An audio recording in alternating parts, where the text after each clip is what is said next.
Good morning.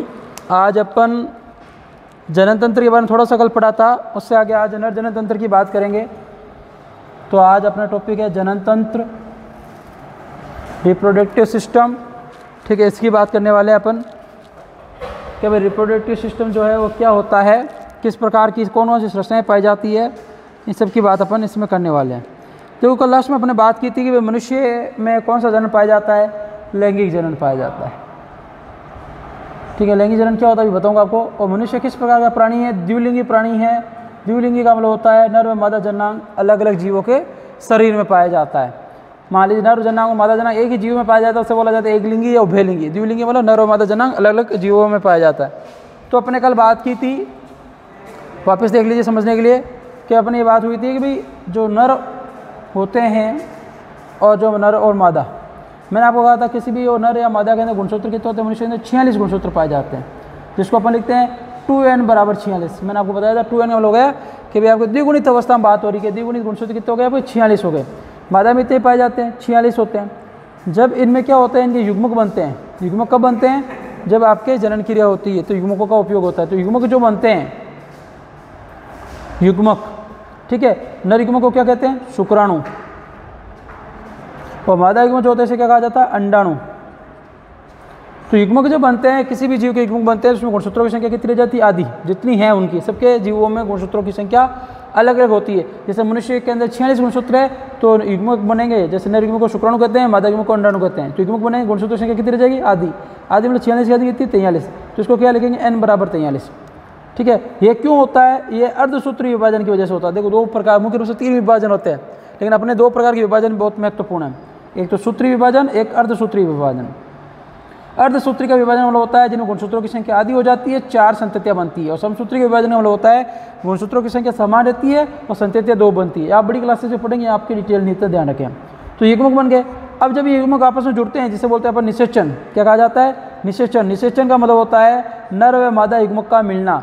अब नर का युग्मक n है और मादा का भी n है, दोनों मिलेंगे तो कितने हो जाएंगे वापिस, 2n, और गुणसूत्रों की संख्या कितनी हो जाएगी, 46। इस अवस्था को क्या कहते हैं, युग्मनज कहा जाता है। क्या कहा जाता है, युग्मनज, इंग्लिश में कहा जाता है जाइगोट। और युग्मनज ही आगे जाके ये क्या होता है, माँ के गर्भ में लगता है, फिर यही बच्चे का डेवलपमेंट होता है, फिर ये भ्रूणीय अवस्था में आता है, फिर ये 9 महीने तो माँ के गर्भ में रहता है। उसके बाद ये क्या आपके गर्भ से बाहर निकलने के बाद शिशु अवस्था में आता है, फिर अब उसका धीरे धीरे डेवलपमेंट होता है। तो ये अपने मनुष्य की जो जीवन की शुरुआत है वो आपके 2 युग्मकों से होती है, शुक्राणु और अंडाणु के मिलने से, जिसे अपन निषेचन क्रिया कहते हैं। और जो युग्मनज n और n मिलते हैं उसे क्या कहा जाता है, युग्मनज कहा जाता है। ये अपने लास्ट क्लास में बात कर ली थी कि भाई इसकी चर्चा अपने लास्ट क्लास में की थी। इसके आगे अपन बात करें अब, ठीक है, आगे कि भाई लैंगिक जनन है। लैंगिक जनन का मतलब होता है कैसा जनन जिसमें अर्धसूत्री विभाजन होता है, युग्मकों का संलयन होता है, वह क्या कहलाता है आपके। और युग्मक कौन से, 2 अलग अलग प्रकार के युग्मक, ठीक है, उनका क्या होता है, संलयन होता है। संलयन मतलब होता है जुड़ना, उससे क्या कहते हैं आपके लैंगिक जनन। देखो मैंने भी आपको बताया सूत्र विभाजन हुआ, जिसकी वजह से गुणसूत्रों की संख्या आधी रहेगी। उसके बाद युग्मकों का संलयन, ये भी युग्मक, ये भी युग्मक, युग्मकों का संलयन हुआ, संलयन मतलब जुड़ना, तो ये क्रिया क्या कहलाती है, लैंगिक जनन कहलाती है। अब अपन इसके आगे बात करते हैं, महत्वपूर्ण क्या क्या चीज़ आती है, क्या क्या परिवर्तन आते हैं, उनकी बात करेंगे।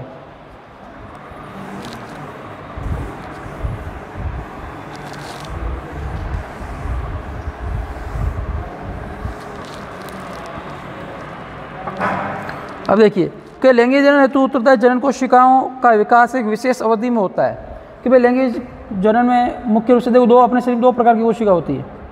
एक तो होती है जनन कोशिका, एक होती है कायिक कोशिका। तो जनन कोशिका से क्या होता है, जनन अंगों का विकास होता है। तो जनन कोशिका जो है एक मनुष्य के जीवन काल में एक विशेष अवधि के अंदर क्या होती है, आपके परिपक्व होती है। ठीक है, उस अवस्था को क्या कहा जाता है, यौवनारंभ। क्या कहा जाता है, यौवनारंभ। ये यौवनारंभ, या इसे इंग्लिश में कहा जाता है प्यूबरिटी। क्या कहा जाता है, प्यूबरिटी।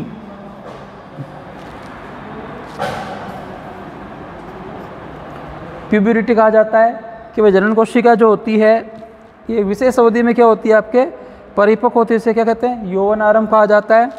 और इस अवस्था में लैंगिक विकास दृष्टिगोचर होते हैं कि भाई आपको लैंगिक जनन विकास है उसके दृष्टिगोचर होते हैं। कैसे होते हैं भी देखिए, बात करते हैं इसकी। और इसी अवस्था को क्या कहते हैं, जनन परिपक्व अवस्था कहते हैं। कि भाई इसी अवस्था के अंदर क्या होता है, जो आपके मानव है वो क्या होता है, जनन क्रिया के लिए तैयार होते हैं।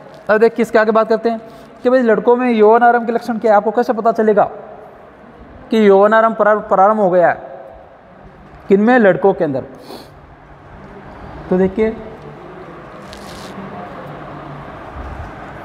लड़कों में यौवनारंभ के लक्षण, अभी अपने बात की थी कि भाई ये लक्षण अपन को दृष्टिगोचर होते हैं एक निश्चित उम्र के बाद। तो लक्षण कौन से हैं, दृष्टिगोचर कैसे होते हैं, इसकी बात करते हैं। देखिए आप कि भाई कौन कौन से ऐसे लक्षण हैं जिनके आधार पर अपन कह सकते हैं भाई यौवनारंभ प्रारंभ हो गया है, अपन को कैसे पता चलेगा, इसकी बात करते हैं। देखिए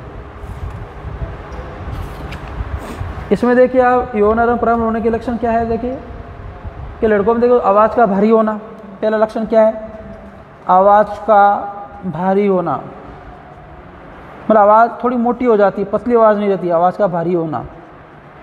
दूसरा आपके दाढ़ी मुचकाना, दाढ़ी मुचकाना।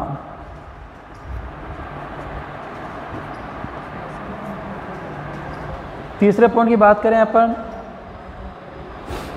खाक व जननांगों, खाक व जननांगों के जननांग लिख दीजिए आप, जननांग क्षेत्रों में बालों का आना, ठीक है।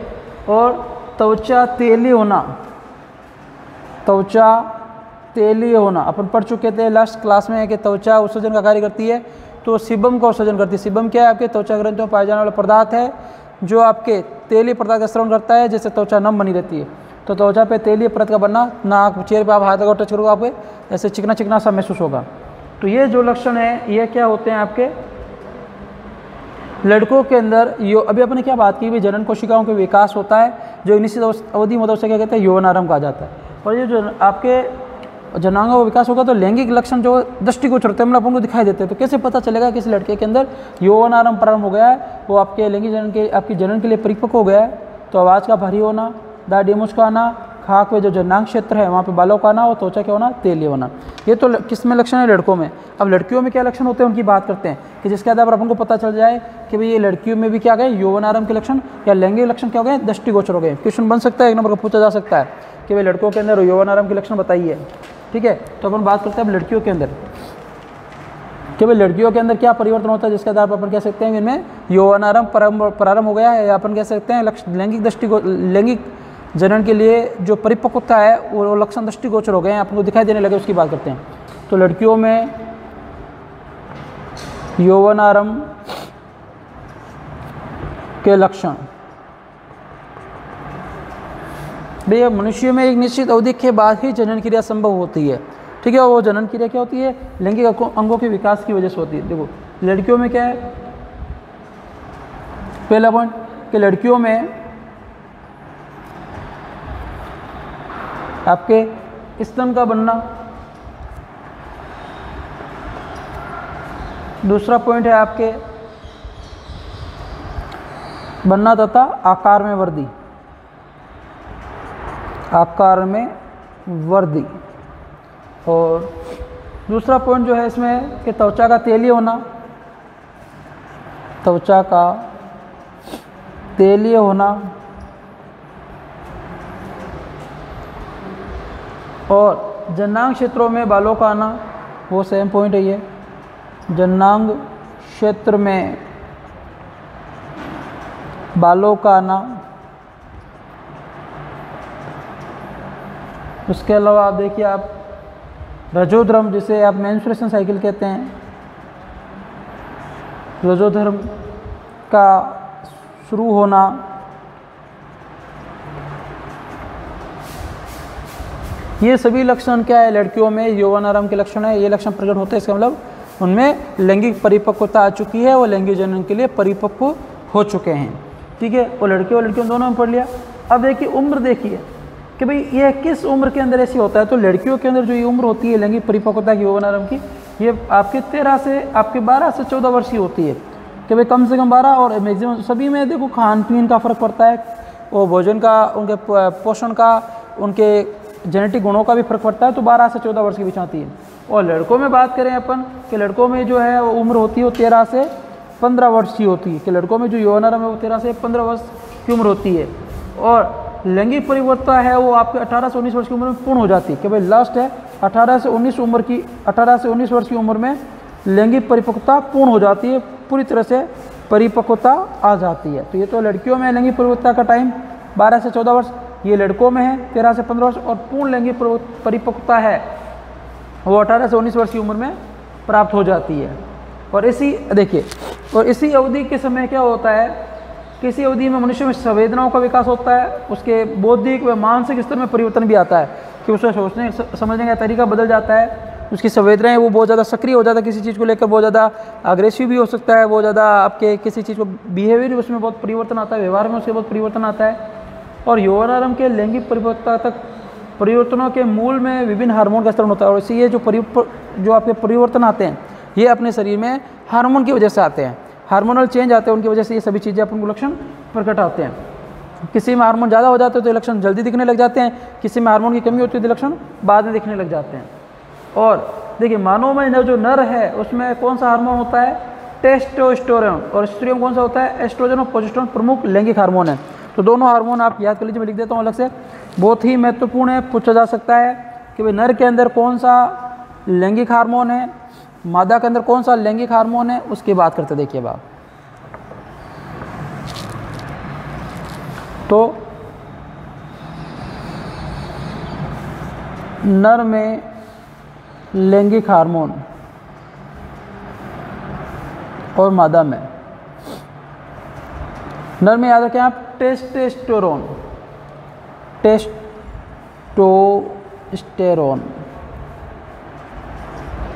और मादा के अंदर दो हार्मोन है, किताबे से एक और हार्मोन होता है उसे बोला जाता है एंडोस्टेरोन, ठीक है, वो आपके दिया हुआ नहीं है तो अपन उसकी बात नहीं करेंगे। महिला में होता है आपके, कि स्त्रियों में जो होता है आपके, एक तो एस्ट्रोजन, दूसरा है प्रोजेस्टेरोन। कि एस्ट्रोजन और प्रोजेस्टेरोन जो है ये दो हार्मोन क्या है आपके प्रमुख लैंगिक हार्मोन या लिंग हार्मोन कह सकते हैं। मादा के अंदर एस्ट्रोजन और प्रोजेस्टेरोन, और आपके नर के अंदर टेस्टोस्टेरोन। एक और होता है एंड्रोजन। देखिए, इसमें एक एंड्रोजन होता है, एस्ट्रोजन फर्क से कि स्त्री में से आता है, तो एस्ट्रोजन इसका, एंड्रोजन पुरुषों में। तो याद रखना, दोनों हार्मोन बहुत ही ज़्यादा महत्वपूर्ण पहुंचा सकता है। मानव के अंदर लैंगिक या यौनारंभ प्रारंभ के लिए कौन सा हार्मोन जिम्मेदार है, तो टेस्टोस्टेरोन, और महिलाओं में एस्ट्रोजन और प्रोजेस्टेरोन। ये तो हो गई इनकी बेसिक जानकारी कि भाई हार्मोन्स क्या है, किस प्रकार से इनका रोल है। अब अपन बात करेंगे नर जनन तंत्र की, कि भाई जो नर जनन तंत्र है इसके कितने भाग है, ठीक है, किस प्रकार से क्रिया करते हैं, सभी की बात करेंगे, ठीक है। अब ये स्टार्ट करते हैं नर जनन तंत्र।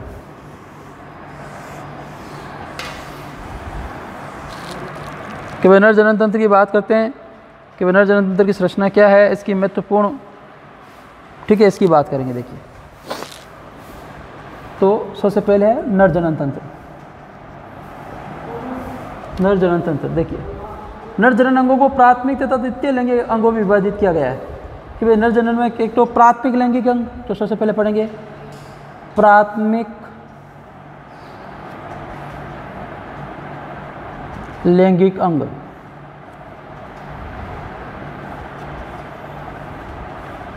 ये प्राथमिक लैंगिक अंग कौन कौन से हैं, मुख्य लैंगिक अंग बोलते हैं, और द्वितीय लैंगिक अंग कौन से हैं उनकी भी बात करेंगे। तो सबसे पहले कि ये वह अंग होते हैं जो क्या करते हैं, लैंगिक कोशिकाओं या युग्मकों का निर्माण करते हैं। कि भाई प्राथमिक कौन से होते हैं, कि ये आपके लैंगिक अंगों या युग्मकों का क्या करते हैं, कि ये लैंगिक कोशिकाओं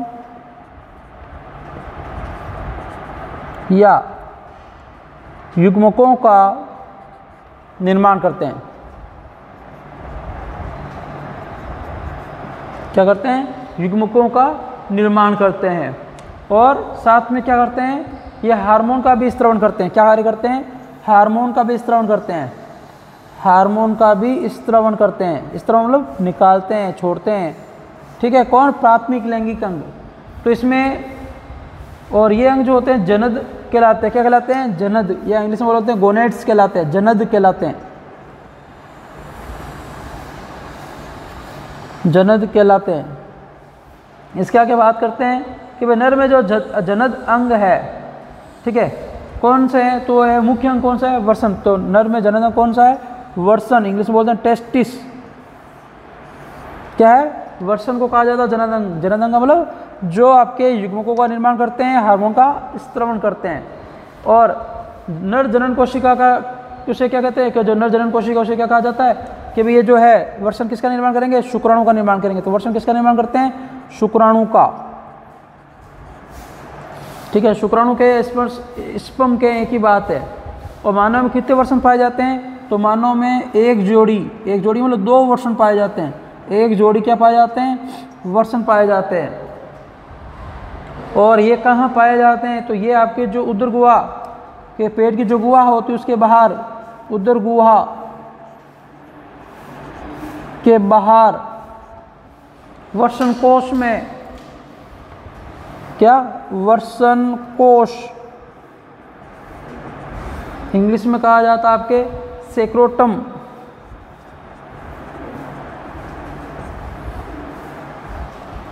ठीक है। वर्षण कोश जो होता है उसमें उपस्थित होते हैं। तो वर्षण कोश में पाया जाता है, सेक्रोटम कहा जाता है, इसके अंदर ये पाए जाते हैं। और वर्षण के 2 भाग होते हैं, ठीक है। कि वर्षण के कितने भाग होते हैं, कि वर्षण जो होता है ये प्राथमिक लैंगिक अंग है आपका वर्षण, ठीक है। इसके कितने भाग होते हैं, 2 भाग होते हैं वर्षण के। पहला भाग क्या कार्य करता है, कि प्रथम जो होता है वो क्या करता है, शुक्राणु निर्माण करता है। पहला क्या कार्य करता है, शुक्राणु का निर्माण। और दूसरा जो होता है वो आपके क्या करता है, अंत्यस्रावी घनत्व के तौर पे टेस्टोस्टेरोन हार्मोन निर्माण। तो ये क्या कार्य करता है, टेस्टोस्टेरोन हार्मोन का निर्माण। देखिए प्राथमिक लैंगिक किन्हें कहा जाता है, जो क्या होते हैं, लैंगिक कोशिकाओं या युग्मकों का निर्माण करते हैं। आपको पता है मानव का जो नर युग्मक है क्या है, शुक्राणु है। तो युग्मकों का निर्माण करने वाले या लैंगिक कोशिकाओं का निर्माण करने वाले को क्या कहा जाता है, प्राथमिक लैंगिक अंग कहा जाता है। साथ में क्या कार्य करते हैं, हार्मोन का विस्तरण करते हैं। आपको पता है नर के अंदर लैंगिक हार्मोन कौन सा है, टेस्टोस्टेरोन है। इसका विस्तरण कौन करता है, वर्षण करता है, ध्यान रखेंगे आप। और जो ये सभी कार्य करते हैं, ठीक है, तो इस अंग को क्या कहते हैं, जनद अंग भी कहा जाता है। क्या कहा जाता है, जनद अंग भी कहा जाता है। और मनुष्य में आपके नर में जनद अंग कौन से है, वर्षण है। क्या कार्य करते हैं, शुक्राणु का निर्माण करते हैं। और वर्षण अपने शरीर में कितने पाए जाते हैं, एक जोड़ी मतलब 2 पाए जाते हैं। कहाँ पाए जाते हैं, उदर गुहा के बाहर वर्षण कोश सेक्रोटम में स्थित होते हैं। वर्षण कोश एक संरचना है थैली में, उसमें ये पाए जाते हैं। और वर्षण जो है वो 2 कार्य करता है, एक तो शुक्राणुओं का निर्माण करता है, दूसरे क्या करता है, टेस्टोस्टेरोन हार्मोन का निर्माण करता है। कि एक तो शुक्राणु का निर्माण करेगा, दूसरा क्या करेगा, टेस्टोस्टेरोन हार्मोन का निर्माण करेगा। तो ध्यान रखना ये प्राथमिक लैंगिक अंग कौन से हैं, जो लैंगिक कोशिकाओं या युग्मकों का निर्माण करते हैं, ठीक है, और हार्मोन का विस्तरण करते हैं। इन्हें जनद अंग भी कहते हैं। जनद अंग कौन है, नर के अंदर वर्षण है। क्यों कहा जाता है, कि शुक्राणु का निर्माण करता है। कितने पाए जाते हैं, एक जोड़ी वर्षण पाए जाते हैं। एक जोड़ी मतलब 2, कहाँ, उदर गुहा के बाहर किस में पाए जाते हैं, वर्षण कोश के अंदर स्थित होते हैं। और वर्षण जो होते हैं 2 कार्य करते हैं, शुक्राणु का निर्माण और टेस्टोस्टेरोन हार्मोन का निर्माण करते हैं। तो ये हो गए प्राथमिक अंग। अब बात करेंगे अपन द्वितीयक अंग, कि भाई द्वितीय अंग है कौन कौन से हैं, ठीक है, इनकी क्या विशेषता है, इनकी डिटेल में अपन पढ़ने वाले हैं।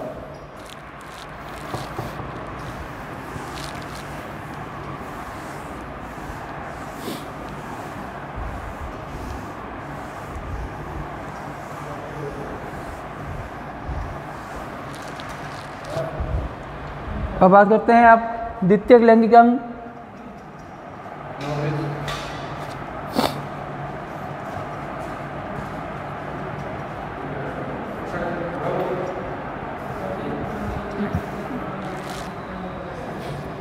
द्वितीयक लैंगिक अंग, ठीक है, इसकी बात करते हैं कि द्वितीय लैंगिक कौन कौन से हैं, इसकी क्या विशेषता है, इन सब की बात करेंगे।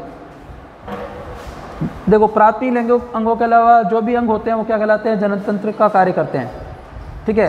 कि जितने भी अंग होते हैं जनन तंत्र का कार्य करते हैं, उन्हें द्वितीयक लैंगिक अंग कहा जाता है। कि प्राथमिक अंग के अलावा जो जनन तंत्र का कार्य करते हैं, कि प्राथमिक अंग के अलावा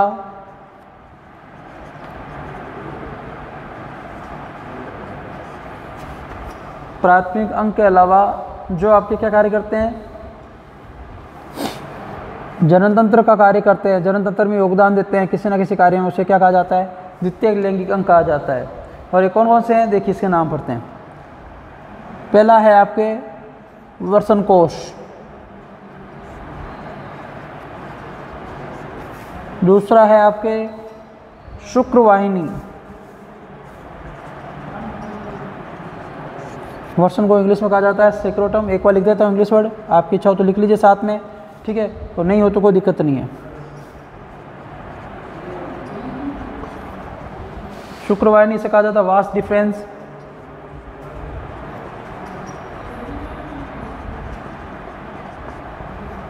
और तीसरा है आपके शुक्राशय। सबके बारे में अपन डिटेल से पढ़ने वाले हैं, टेंशन का काम नहीं है। इसे कहा जाता है सेमिनल वेसल्स कहा जाता है।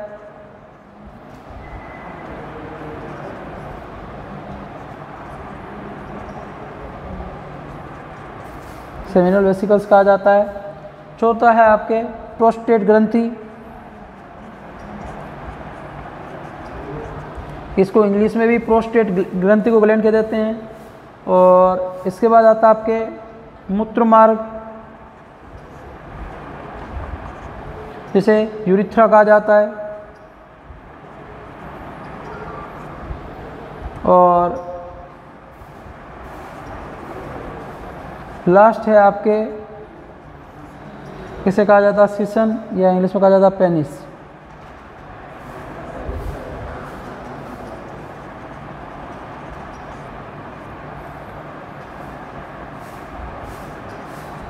ये आपके द्वितीय लैंगिक अंग है जो आपके जनन तंत्र में मुख्य योगदान देते हैं कार्य करने में। इनका सभी का योगदान होता है कहीं ना किसी प्रकार से। ये सब के बारे में अपन पढ़ने वाले हैं कि भाई किस प्रकार से महत्वपूर्ण है। साथ अपन नर जनन तंत्र की संरचना भी पढ़ेंगे डिटेल में कि भाई नर जनन तंत्र वो किस प्रकार से कार्य करता है, उसकी भी बात करेंगे। तो सबसे पहले स्टार्ट करते हैं आज वर्षण कोश सेक्रोटम। ये वर्षण कोश क्या होता है इसकी बात करते हैं। देखिए आप, और ये पूरा होने के बाद अब लास्ट में चित्र बना के सभी को रिप्रेजेंट करेंगे, अंगों को अच्छे से समझेंगे उनके बारे में वापस कि वर्षण जो होते हैं, वर्षण कोश जो होते हैं, वर्षण को स्थिर रखने में आवश्यक है। पहला कार्य क्या हो गया, वर्षण को स्थिर रखने में सहायक है। देखो वर्षण का ही सबसे बड़ा रोल अभी पढ़ चुके हैं। ये मुख्य आपके प्राथमिक लैंगिक अंग है, स्थिर रखने में सहायक है।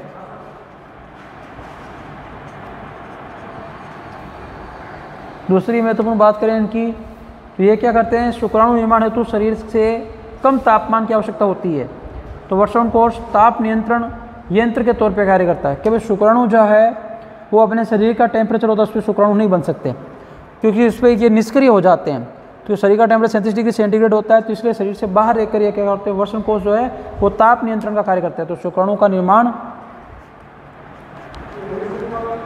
करने के लिए क्या कार्य करते हैं, ताप नियंत्रण तंत्र की तरह कार्य करते हैं।